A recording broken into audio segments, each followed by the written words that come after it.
평화를 빕니다. 작은 형제 김일등 모세입니다.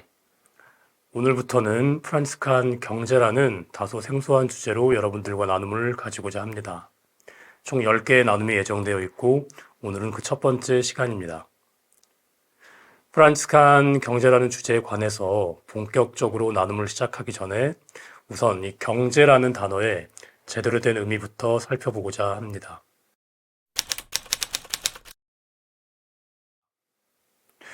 우리가 흔히 경제라고 하면 생산, 유통, 소비 등으로 한정해서 이해하는 경우가 많습니다.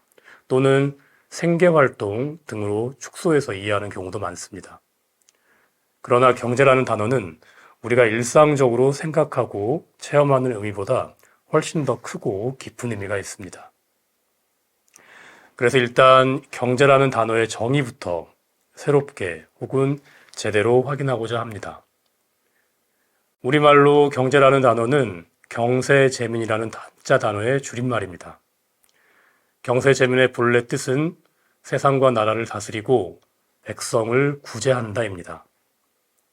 이러한 한자 기원만 보더라도 경제는 세상과 나라라는 우리 공동의 집을 잘 관리하고 잘 구제한다는 의미가 함께 포함되어 있습니다. 경제에 대한 현대의 사전적 의미를 보면 다음과 같습니다.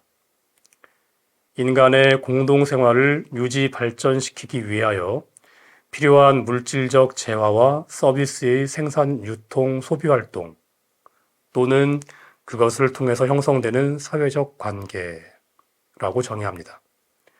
이러한 사전적인 의미를 볼 때 우리가 흔히 접하고 체험하는 경제활동이 우선 눈에 띕니다. 즉 생산, 유통, 소비라는 단어입니다. 그러나 더 자세히 들여다보면 그 생산, 유통, 소비가 지향하는 목적이 눈에 띕니다. 그 목적은 다름 아니라 인간의 공동생활을 유지하고 발전시키기 위한 것이라는 것입니다. 또한 그러한 활동을 통해서 형성되는 사회적 관계라는 포괄적인 의미까지 경제의 의미에 포함되고 있습니다. 이렇게 경제는 단순한 생계활동이나 생산, 유통, 소비활동으로만 한정할 수 없습니다. 경제는 우리 인간의 공동생활을 위한 제대로 된 관리를 통하여 함께 발전함을 의미하는 것이고 나아가 그를 통해 맺는 우리 관계의 총체를 의미합니다. 영어로 경제는 이코노미입니다. 이 단어의 첫머리인 에코는 그리스어 오이코스에 그 뿌리를 두고 있습니다. 오이코스라는 단어는 기본적으로 집을 의미합니다. 그리고 이 단어가 영어에서는 eco라는 어드로 진화했습니다. 이 eco라는 어드를 가진 대표적인 단어가 바로 우리가 흔히 생태론 또는 생태학으로 번역하는 이콜로지입니다. 그리고 지금 우리가 이야기하고 있는 경제, 즉 이코노미라는 단어 역시 마찬가지입니다.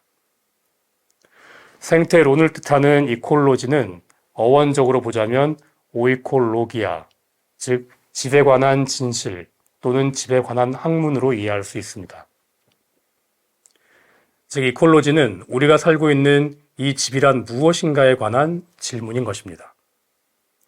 경제를 뜻하는 이코노미는 어원적으로 오이코노미아이고 그 뜻은 집의 관리를 의미합니다. 이렇게 생태론이 본래 의미하는 바가 이 집이 무엇이지? 라면 경제라는 단어가 의미하는 바면 그렇다면 이 집을 어떻게 관리해야 하는가가 됩니다. 이렇게 경제라는 단어와 생태라는 단어는 같은 어두, 즉 집을 뜻하는 오이코스라는 단어를 공유합니다. 그리고 실제로 우리 현실을 살펴보면 경제 문제와 생태 문제는 한 뿌리에서 나오는 문제, 즉 일종의 일란성 쌍둥이라는 점을 어렵지 않게 알 수 있습니다. 프란시스코 교황이 회칙 찬미받으소서에서 경제 문제에도 상당한 지면을 할당하는 이유 역시 마찬가지입니다. 결론적으로 말씀드리면 우리가 현재 생태 문제와 경제 문제를 겪고 있는 이유는 바로 우리가 우리 공동의 집을 사랑하지 않았기 때문입니다. 사랑하지 않았기 때문에 이 집에 대한 제대로 된 지식을 얻으려고 하지도 않았고 사랑하지 않았기 때문에 이 집과 이 집의 구성원을 제대로 관리하지도 돌보지도 않았던 것입니다. 지금부터는 경제라는 단어를 떠올릴 때 생산, 소비, 유통 또는 생계활동이라는 단어는 잠깐 잊으시길 부탁드립니다. 경제라는 단어는 우리 공동의 집과 그 구성원에 대한 사랑스러운 관리, 유지, 발전을 의미합니다. 그래서 경제라는 단어를 다시 우리 나름대로 정의해 보자면 다음과 같습니다. 경제는 우리 공동의 집에 속한 여러 재화를 선한 방법으로 관리하고 분배하고 전체 집과 집의 구성원을 잘 유지하고 또 이 전체 집과 구성원 모두가 함께 발전해 나갈 수 있도록 하는 작업 전체입니다. 그래서 프란치스코 교황은 복음의 기쁨 206항에서 다음과 같이 말합니다. 경제는 그 어원, 즉 오이코노미아가 가리키는 대로 우리가 함께 사는 집인 이 세계 전체를 적절히 관리할 수 있는 기술이어야 합니다. 그렇다면 우리 공동의 집은 위에서 설명드린 경제의 본래 의미대로 잘 돌봐지고 잘 관리되고 있을까요?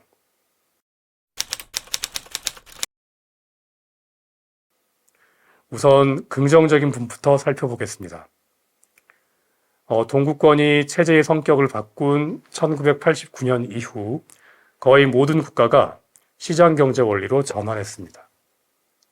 이후 경제의 세계화가 가속화되었습니다. 그 결과 1980년 이후 10억 개 이상의 일자리가 생겨났습니다. 1990년 이후 약 10억 명의 인구가 극빈에서 벗어났습니다. 1990년 이후 세계 부의 생산은 무려 4배나 증가했습니다. 2000년 이후 세계적으로 가계의 부가 2배 이상 증가하였습니다. 그런데 문제는 이러한 성장이 우리 공동의 집 전체 구성원들에게 골고루 수혜를 주고 있는가입니다. 지금부터는 불편한 진실 몇 가지를 이야기해 보겠습니다. 전 세계 인구 중 하루 $2 이하로 살아가는 극빈 인구가 7억 4천만 명에 이릅니다. 이는 전체 인류 인구의 10%에 해당됩니다. 또한 80%의 인류가 하루 $10억 이하로 생활하고 있습니다. 현재 영양 상태가 부족한 기아 인구가 무려 8억 2천만 명에 이르고 있습니다.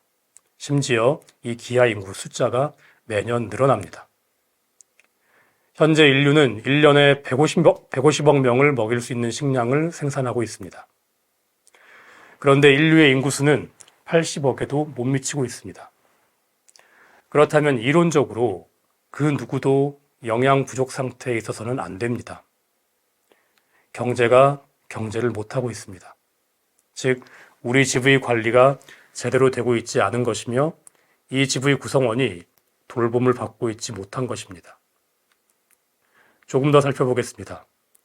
깨끗한 식수 없이 살아가는 인구가 8억 5천만 명에 이릅니다. 이들은 매일매일 식수를 구하기 위해서 하루 시간 전체를 소모하기도 합니다. 때문에 학교 정규 교육이나 여가 시간 등은 꿈도 꾸지도 못합니다. 상하수도 등 공중위생 설비 없이 살아가는 인구가 23억 명에 이릅니다. 그런데 이 와중에도 매년 버려지는 음식물 쓰레기의 양이 연간 13억 톤에 이릅니다.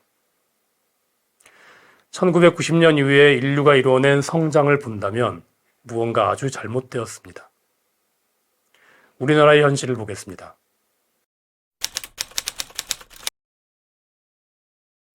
(1997년) IMF 사태 이후 이제 고용 불안정은 만연되어 있습니다. 비정규직 비율이 40%에 이르고 정규직과 비정규직의 임금 격차는 평균 160만 원에 이릅니다. 고용 불안정은 단순한 일자리 불안정의 문제가 아닙니다. 누구나 안정적으로 일할 권리가 있고 따라서 이것은 인권의 문제입니다. 또한 지난 몇십 년간 압축 성장을 하면서 단기 이익 극대화 중심의 경제 체계를 꾸려왔습니다. 요즘은 좀 나아지긴 했지만 불과 얼마 전까지만 해도 거의 모든 기업들이 중장기적인 계획이나 비전 없이 단기간에 최대한의 금전적 이익을 취하는 방식을 택해왔습니다. 이는 결과적으로 노동자들의 인권과 생태환경 파괴 현상으로 귀결되었습니다. 또한 사회 양극화와 사회적 불안정을 심화시켰고 결과적으로 사회 공동체가 분열되는 양상으로 드러나고 있습니다. 현재 우리가 직면한 가장 큰 문제는 세계 1위의 가계부채입니다. 국가가 총 생산할 수 있는 총 생산량과 비교해 볼 때 2014년에는 76%, 2018년에는 100%, 2021년에는 131%에 달합니다. 즉 이제는 가계의 부채가 국가가 생산하는 총 생산량을 역전해버린 것입니다. 더 큰 문제는 많은 서민들의 경제활동이 이 가계부채를 기반으로 설계되고 있다는 점입니다. 가계부채라는 이 폭탄은 언제 갑작스럽게 터질지 모릅니다. 그런 일이 발생하기 전에 상대적으로 훨씬 더 안정되고 건강한 국가 경제가 이 가계부채를 받아 안아야 합니다. 그런 정책이 입안되고 실현되어야 합니다. 게다가 우리나라의 경제는 전 세계적인 지배 관리라는 측면에서도 큰 문제입니다. 예컨대 우리나라는 세계 9위의 탄소 다배출 제조업 국가입니다. 우리나라 사람들의 1인당 연간 탄소 배출량은 16억 톤이 넘습니다. 이것은 세계 2위의 수치입니다.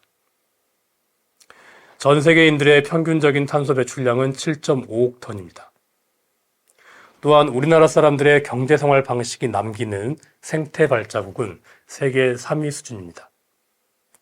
생태 발자국은 우리에게 필요한 자원의 양과 그것을 사용한 후 폐기물의 양을 땅의 크기로 환산한 것입니다. 그런데 전 세계 사람들이 만약 우리나라 사람들과 같은 그러한 경제 패턴으로 살아간다면 무려 3.5개의 지구가 필요하다는 결론이 나옵니다. 여기서 말하는 3.5개의 지구는 단 한 번도 사용한 적이 없는, 그래서 자원 생산력과 폐기물 분해력이 완벽한 새로운 지구를 의미합니다. 우리나라 사람들의 생태 발자국이 의미하는 바는 우리나라 사람들의 경제 생활의 패턴이 이 지구라는 우리 모두의 집을 공정하지 못한 방법으로 공유하고 있음을 드러냅니다. 즉 한국인들의 경제 생활 패턴은 현재 누군가에게 필요한 자원이나 식량을 빼앗아오는 방식입니다. 또한 시간적으로 볼 때는 미래 세대의 것을 빼앗아오는 것입니다. 이렇게 우리나라는 전 세계적인 기후 위기와 그에 따른 여러 다양한 생태 문제 발생에 또한 가난한 지역에서 비인간적인 비참한 생활을 하고 있는 이들에게도 큰 책임이 있습니다. 전 세계적으로 만연한 소비주의 문화 역시 언급하지 않을 수 없습니다. 소비주의는 지구라는 이 공동의 집과 이 공동의 집 위에서 살아가는 모든 피조물을 소비재로 보는 문화입니다.